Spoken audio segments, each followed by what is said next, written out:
السلام علیکم، welcome to حقیقت نامہ۔ میرا نام سید سعد شاہ ہے۔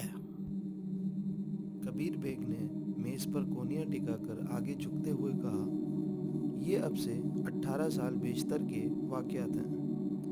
میری عمر اس وقت 18 سال ہی تھی، اب میری عمر 36 سال ہے۔ میرے ماں باپ مر چکے تھے اور میں دنیا میں تنہا رہ گیا تھا۔ کوئی ایسا نہیں تھا جو میرے ساتھ ہمدردی کرتا یا مجھے تسلی دیتا۔ میں نے اس زمانے میں میٹرک تک تعلیم حاصل کی تھی اور ملازمت کی تلاش میں سرگرداں تھا کہ ایک انگریز سے میری ملاقات ہو گئی۔ وہ ہندوستان سے مصر جا رہا تھا۔ اسے ایک ایسے شخص کی ضرورت تھی جو اس کے سیکریٹری سے لے کر خادم تک کی خدمات انجام دے۔ میں نے وہ ملازمت کر لی۔ میں نے سوچا کہ یہاں ہندوستان میں رہ کر بھی میں کیا کروں گا؟ اچھا ہے، ذرا بیرونی ممالک کی بھی سیر ہو جائے گی۔ مختصر یہ کہ میں اس انگریز کے ساتھ قاہرہ پہنچ گیا۔ سکندریہ ہوٹل میں ہم نے قیام کیا۔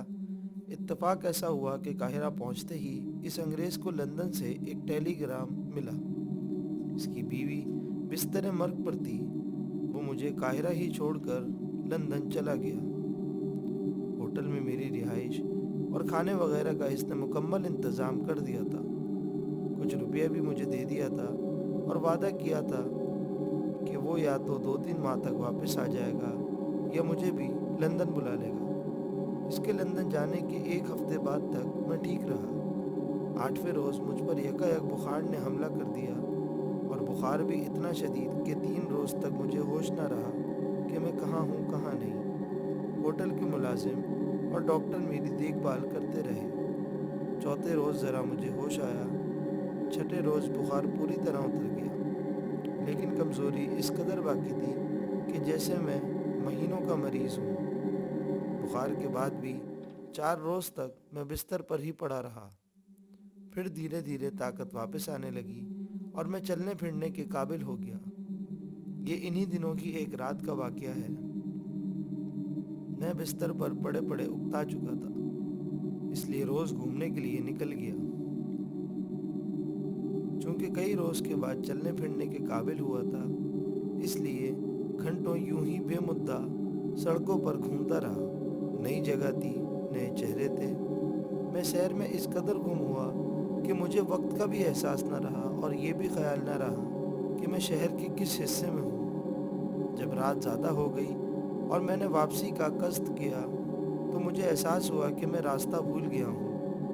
میں نے وہاں اکثر لوگوں سے سنا تھا کہ قاہرہ کی نامعلوم اور تنگ و تاریک گلیوں میں اجنبی لوگوں کو کبھی نہ جانا چاہیے، کیونکہ ان علاقوں میں قتل کرنا معمولی بات ہے۔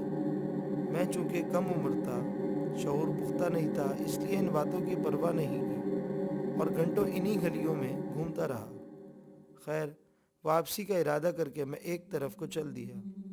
یہ بھی ایک گلی تھی جس کے کنارے پر فرینچ نام کا بورڈ لگا ہوا تھا۔ مجھے یقین ہے اب وہ گلی اس قاہرہ میں نہیں ہوگی، کیونکہ 18 سال میں قاہرہ بالکل بدل گیا ہوگا۔ جہاں پہلے وہ تنگ و تاریک گلیاں ہوتی تھیں، وہاں اب ماڈرن بازار ہیں۔ براہ کرم آگے کہیے، شیراز نے کہا۔ وہ جلد جلد واقعات جاننے کے لیے بےتاب تھا۔ جی ہاں، میں خود اب اصل واقعات پر آ رہا ہوں۔ تو میں جب اس گلی سے گزر رہا تھا، گلی بالکل سنسان تھی۔ روشنی کے لیے ایک بلب تک وہاں نہیں تھا۔ چلتے چلتے یکایک میرے کانوں میں موسیقی کی آواز آئی۔ یہ آواز ایک چھوٹے سے مکان سے آ رہی تھی، جس کی کھڑکیاں باہر کی طرف تھیں اور کھڑکیوں پر چلمنیں پڑی ہوئی تھیں۔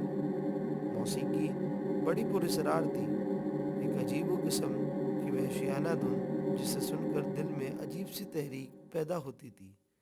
اس کے باوجود اس موسیقی میں کشش تھی۔ میرے قدم وہیں رک گئے اور میں کان لگا کر سننے لگا۔ ستار کی قسم کا کوئی ساز بج رہا تھا۔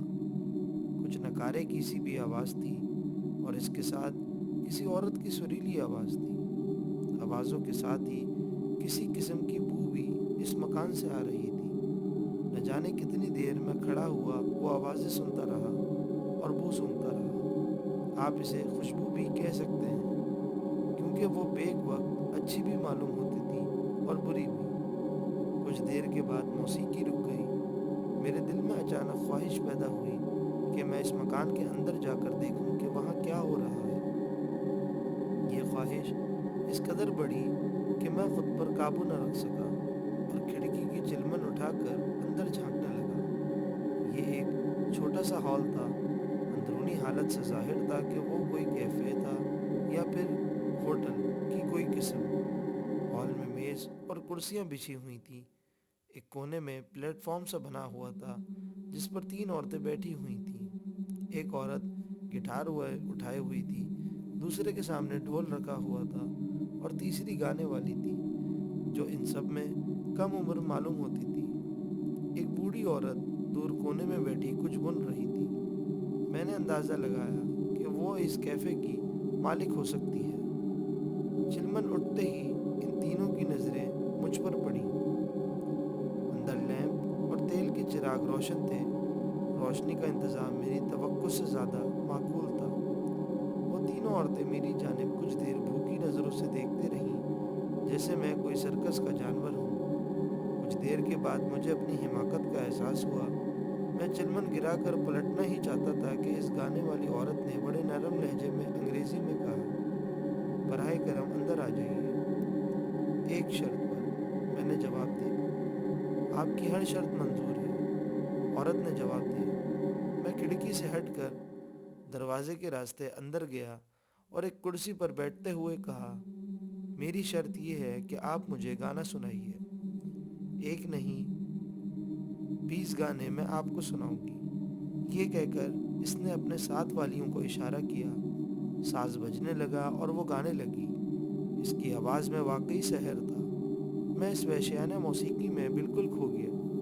मुझे नहीं मालूम कि कब वो बुढ़िया एक गिलास मेरे सामने रख गई। गिलास में हल्के सब्ज रंग का कोई मशरूब था। मुझे इस शय के जायके का इल्म नहीं था। मैं मौसीकी पर सुर धुनता रहा और वो मशरूब पीता रहा। गाने वाली औरत मालूम होता था बेक वक्त कई ज़बानों की माहिर थी।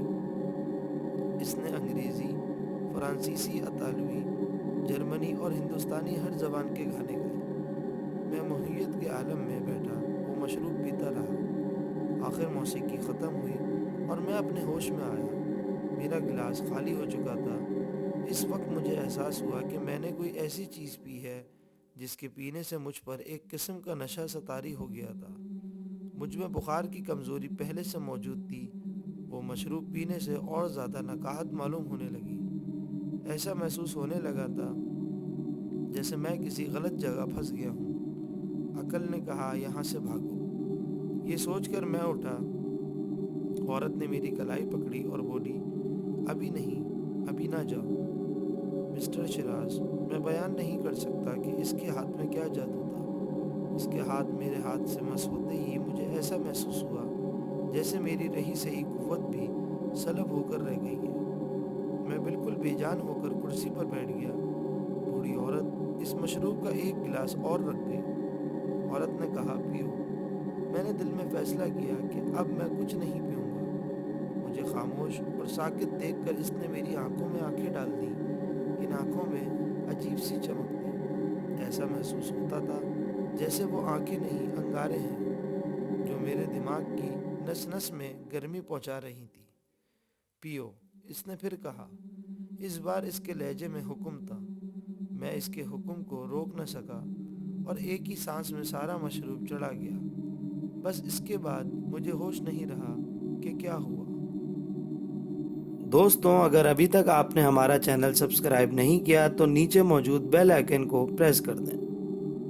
मैं समझता हूँ, शिराज ने सर हिलाकर कहा। क्या वो हैबतनाक कुव्वत थी। मैं 2 रोज़ से मुसलसल कदीम मिस्री तहजीब के बारे में मालूमात हासिल कर रहा हूँ। तारीखी वाक़यात से ज़ाहिर है कि 5000 साल पहले कुछ ख़ास लोग हिप्नोटिज़म के माहिर थे। ख़ास तौर पर पुजारी, काहिन और जादूगर ऐसी कुव्वतों के ज़रूर माहिर होते थे। मेरा भी यही ख्याल है, कबीर बेग ने कहा। इस औरत ने यकीनन मुझ पर हिप्नोटिज़म जैसी कुव्वत इस्तेमाल की थी। खैर आगे कहिए फिर क्या हुआ? बहस बाद में करेंगे। हाँ तो मैं कह रहा था कि मुझे मालूम न हुआ कि फिर क्या हुआ। दोबारा मैं अपने होश में आया तो 2 माह गुजर चुके थे। क्या मतलब? महमूद ने चौंकते हुए कहा। मतलब ये है कि मेरी जिंदगी के 2 माह कम हो चुके थे। मुझे कुछ याद नहीं और कुछ मालूम नहीं कि वो 2 माह कैसे और कहाँ गुजरे। और आपको होश किस तरह आया? मुझे खबर नहीं। होटल में मैं बेहोश हो जाने के बाद मेरी आंख खुली तो मैंने खुद को एक बिल्कुल नई जगह पाया। ये बहुत बड़ा कमरा था। दीवारें पत्थर की थीं। छत में भी बड़े बड़े पत्थर थे। ऐसा मालूम होता था जैसे ये कमरा पहाड़ को तराश कर बनाया गया है। ये कमरा मंदिर की तरह था क्योंकि एक बहुत बड़े पत्थर की मूर्ति वहाँ रखी थी। ये किसी औरत का बरहना जिस्म था। औरत बैठी थी और बच्चे को जन्म दे रही थी। इसके सर पर एक बहुत बड़ा सियाह भंवरा बैठा था, कोई 1 फुट लंबा भंवरा। मुजस्समे के आगे एक बहुत बड़ा पत्थर पड़ा था जिस पर खून के दाग जाहिर करते थे कि वो कुर्बान गाह है। फर्श पर कुछ घास फूस पड़ा हुआ था। मैं इस घास पर पड़ा था और मेरे पहलू में वही गाने वाली औरत पड़ी थी। वो भी बिल्कुल बरहना थी। मैंने आंखें खोली तो वो औरत यकायक उठी और मुझसे लिपट गई। इसके जिस्म से एक अजीब सी बू आ रही थी। इसने वहशियाना तरीके पर मुझे अपने बाजुओं में जकड़ लिया। मुझ में इतनी ताकत नहीं थी कि मैं इसे खुद से जुदा कर सकता। वो दीवानों की तरह मेरे चेहरे को चूमती रही और जानवरों की तरह मेरे चेहरे और मेरे जिस्म पर हाथ फेरती रही। मैं अल्फाज में बयान नहीं कर सकता कि मुझे किस तरह नफरत इस औरत के इस फ़ाल से हो रही थी। वो बिल्कुल जानवरों की तरह सलूक कर रही थी। आखिर कुछ देर के बाद जब वो थक कर अलग हुई तो मैंने मरे हुए लहजे में पूछा, मैं कहाँ हूँ? तुम दोस्तों में हो, तुम मेरे पास हो। इस औरत ने जवाब दिया, ये कौन सी जगह है? ये माँ आइसिस का मंदिर है जो तख्लीक की देवी है, जिसने तमाम दुनिया के इंसान बनाए हैं। मैं इसकी पुजारन हूँ और इसकी बेटी हूँ। मुझे यहाँ कौन लाया? मैंने पूछा। मैं लाई हूँ। मैंने माँ आइसिस से तुम्हें मांग लिया है। अब तुम मेरे हो। अब तुम हमेशा के लिए मेरे रहोगे। दूसरी दुनिया में पहुँचने के बाद भी तुम मेरे रहोगे। इससे नफरत का एक जज्बा फिर मेरे दिल में पैदा हुआ, लेकिन मैं मजबूर था। मुझ में बिल्कुल सकत नहीं थी। मैंने पूछा, मुझे यहाँ कितनी देर हो गई है? इस शैताना ने एक कहका लगाकर कहा, 2 माह। तुम 2 माह से मेरे पास हो। 2 माह? ये सुनकर मेरा दिल बैठने लगा।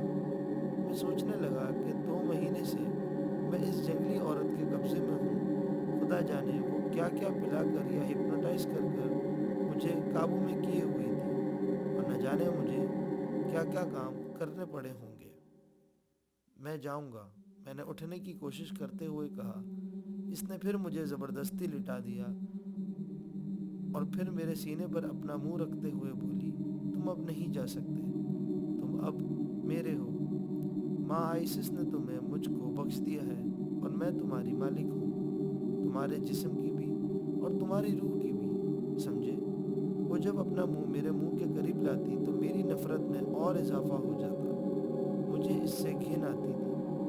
जी चाहता कि मैं दांतों से इसकी बोटियां नोच लूं, इसके वो होंठ काट कर फेंक दूं। इसका जिस्म जब मेरे जिस्म से टच होता तो मेरे सारे जिस्म में कराहत सी पैदा हो जाती।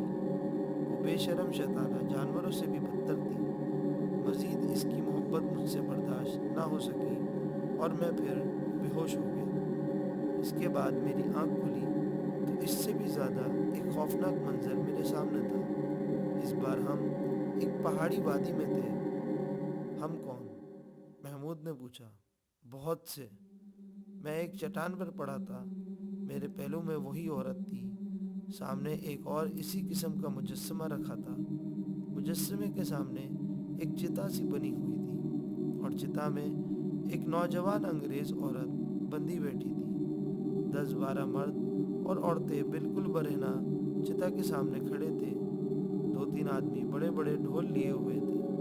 اچانک اس چتا میں آگ لگا دی گئی، ڈھول بجنے لگا اور ان لوگوں نے غل مچا کر ناچنا شروع کر دیا۔ میرے رونگٹے کھڑے ہو گئے۔ وہ کسی بے گناہ انگریز عورت کو پکڑ لائے تھے اور اس کو قربان کر رہے تھے۔ اس عورت کی چیخیں، خدا کی پناہ مسٹر شہراز، آج بھی جب میں اس منظر کا تصور کرتا ہوں تو میرے رونگٹے کھڑے ہو جاتے ہیں۔ میں وہ منظر نہ دیکھ سکا۔ انسانی گوشت جلنے کی بو تمام وادی میں پھیل گئی۔ مظلوم عورت کی چیخیں، ڈھولوں کی وحشیانہ آوازیں اور ان لوگوں کا غل، ان سب چیزوں نے مل کر مجھے پھر بے ہوش کر دیا۔ اس کے بعد مجھے تیسرے روز ہوش آیا۔ اس بار میں اور وہ عورت اسی مندر میں تھے۔ گزشتہ واقعات کو یاد کر کے میرے سارے جسم میں خوف و دہشت کی لہریں دوڑ گئیں اور میری نفرت اور شدید ہو گئی۔ میں نے اس عورت سے پوچھا، تم نے اس بے گناہ عورت کو جلا دیا؟ وہ قربانی تھی۔ ماں آئسس کو خوش کرنے کے لیے قربانی دینا ضروری ہوتا ہے۔ اور وہ سب لوگ کون تھے؟ ناچنے والے؟ ہاں، وہ سب آئسس کے بیٹے تھے، دیوتا کے بیٹے، ماں آئسس اور باپ ارسیس کے بیٹے۔ تم بھی ان میں سے ایک ہو؟ ہاں۔ اچانک میرے اندر نہ جانے کہاں سے اتنی ہمت اور طاقت پیدا ہو گئی کہ میں اٹھ کر بیٹھ گیا اور دونوں ہاتھ اس کے گلے پر رکھ کر دبانے لگا۔ وہ اس حملے کے لیے تیار نہ تھی۔ اس نے خود کو چھڑانے کی جدوجہد کی، لیکن اس وقت نہ جانے کہاں سے میرے ہاتھوں میں وحشیانہ قوت آ گئی تھی کہ میں اس کا گلا دباتا رہا، یہاں تک کہ کبیر بیگ خاموش ہو گیا۔ محمود نے پوچھا، پھر کیا ہوا؟ پھر اس نے دیوار پر نظریں جماتے ہوئے کہا، مسٹر محمود، پھر میری زندگی کا سب سے حیرت انگیز واقعہ پیش آیا۔ وہ عورت جدوجہد کر کر کے تھک گئی، اس کی انگارہ جیسی آنکھیں ابلنے لگی، یکایک وہ ساکت ہو گئی۔ میری نظریں اس کی ابلی ہوئی آنکھوں سے ملی اور اچانک مجھے ایسا محسوس ہوا جیسے میری قوت سلب ہوتی جا رہی ہے، جیسے میں پھر بے جان ہوتا جا رہا ہوں۔ میری گرفت ڈھیلی پڑ گئی۔ دوسرے ہی لمحے وہ گردن میرے ہاتھوں میں نہیں تھی، نہ ہی وہ عورت کا جسم تھا۔ سب کچھ ہوا میں تحلیل ہو گیا تھا اور اس کی جگہ ایک خوفناک سیاہ بھنورا میرے ہاتھوں میں تھا، کوئی 1 فٹ لمبا بھنورا، اور ایک تیز سی ٹیکی سی آواز سے سارا مندر گونج رہا تھا۔ میں یہ منظر دیکھ کر پھر خوف سے بے ہوش ہو گیا۔